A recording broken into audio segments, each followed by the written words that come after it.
I broke off my engagement because my fiancé is constantly bashing women, and now he's blaming me for always needing to be right instead of seeing his own hypocrisy.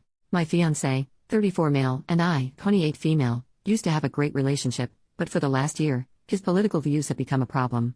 I mostly bit my tongue about it, but it came to a head when he accused a woman at his job of lying about her essay.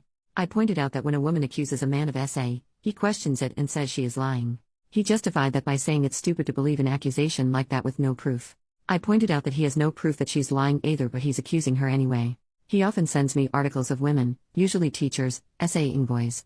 I brought up that he never says the boys are lying or asks for proof. He got very upset and kept repeating that I was trivializing male essay. I don't feel like I was. I feel that I was just pointing out the hypocrisy. He denied being biased against female accusers. I reminded him that when the allegations against Diddy first happened, he said feminists were just trying to ruin a successful man's life. Unsurprisingly, he never brought up the man who accused Diddy of essay. He defended Diddy up until the video of him physically hurting Cassie was leaked. Even then, he said we didn't know the whole story. The final straw was when he was telling me, yet again, how women are actually worse than men because we are sneaky and conniving and at least men will screw you over to your face. He kept saying that women are far worse people than men, and I just lost it. I said that there was nowhere on earth, not now or ever in recorded history, has the female violent crime rate been higher than the males. I told him that men unalive each other even more than they unalive us, so they are a bigger danger to themselves than some girl being sneaky. I said that blaming women for unfair legislation, like conscription, makes no sense when men make up the majority of the US government, and most, if not all, other governments. He was absolutely furious about all this. He didn't argue with me, per se. He just told me that I was brainwashed by the feminist agenda and that feminism lied to me and convinced me I was special. I still don't know where that comment came from. It was not relevant to anything. I admittedly was very pissed off, and said, well, maybe, patriarchy lied to you about this relationship being special. I threw my ring at the table, left the house, and haven't spoken to him since. Today, he sent me a long text stating how I belittled him with that comment and that I would be a good wife if I could just stop needing to be right all the time. I haven't responded, and I'm conflicted about if I will at all. I feel bad about throwing the ring. I really feel bad that I hurt his feelings by saying our relationship isn't special.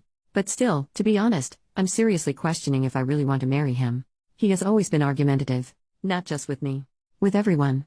Normally, I just ignore it, but he was so egregious with his hypocritical bull crap. I shouldn't have taken the bait, and I don't feel like men are generally bad. I was speaking out of anger. I don't consider myself to be a super political person. I'm not even sure if I count as a feminist. He just has a new complaint about women every freaking day at this point. It's so frustrating. I don't know when he became this way, but it sucks. There are still things I love about him, but the things he has been saying may be more than I can forgive. Despite all that, I'm still responsible for my intense outburst because I ignored his constant woman bashing in an effort to keep the peace. I exploded when I could have just spoken up from the start. Maybe if I'd nipped it in the bud right at the start, it could have been better. I don't know. I don't know what to do. Update 2 days later, hi again. I'm surprised and overwhelmed by the response my post got. Thanks to everyone who read through all that. And thanks to anyone who reads through all this too. After I left, I went to a hotel. He kept contacting me to ask when I was coming home. I told him I needed time to think and turned off my phone. When I turned it back on, I saw his photo on my lock screen and decided to call him, for reasons that will make sense later. He said he wanted to talk face to face, and I agreed, so I went home. He apologized for implying that I'm not special. I apologize for implying our relationship isn't special. We've been together for 12 years, so saying that was hurtful and untrue. Before anyone compares the harshness of our statements, his wrongs don't justify my own and vice versa. We discussed what we wanted for the future. He said wants a traditional marriage and specified the following. 1. I would quit my job and we'd start trying for a baby right after the wedding. 2. I'd be a stay-at-home mom until the kids are old enough for primary school and we'd raise them as Christians. 3. He wants to protect and provide for our family, and I would be submissive. He assured me that I could still disagree with him and have a say, but he wants to ultimately have the final say in most things. He wants to be the man of the house. He asked if I understood what he wanted, and I said yes. When he asked me if I still wanted to get married, I told him that I didn't. He has the right to change his mind, but it's not the arrangement we agreed to when he proposed. This post is long enough, so I won't detail how he got into this gender essentialism stuff or why I don't want the type of relationship he's asking for. Suffice to say, we are no longer compatible.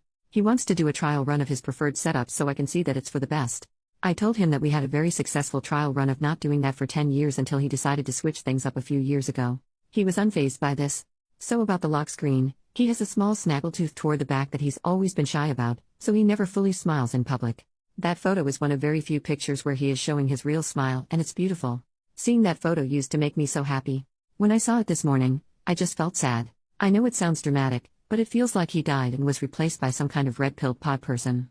When he asked me if I still loved him at all, I told him that I will always love him, but I'm not in love with him anymore. I get that many people had strong feelings about the things he said, and he definitely crossed the line several times, but this is still so hard for me to do. He's the only man I've ever been with and my best friend. I'm relieved that it's over but still sad about how it ended. I accept that he's a different person now, but it's hard not to think of what could have been.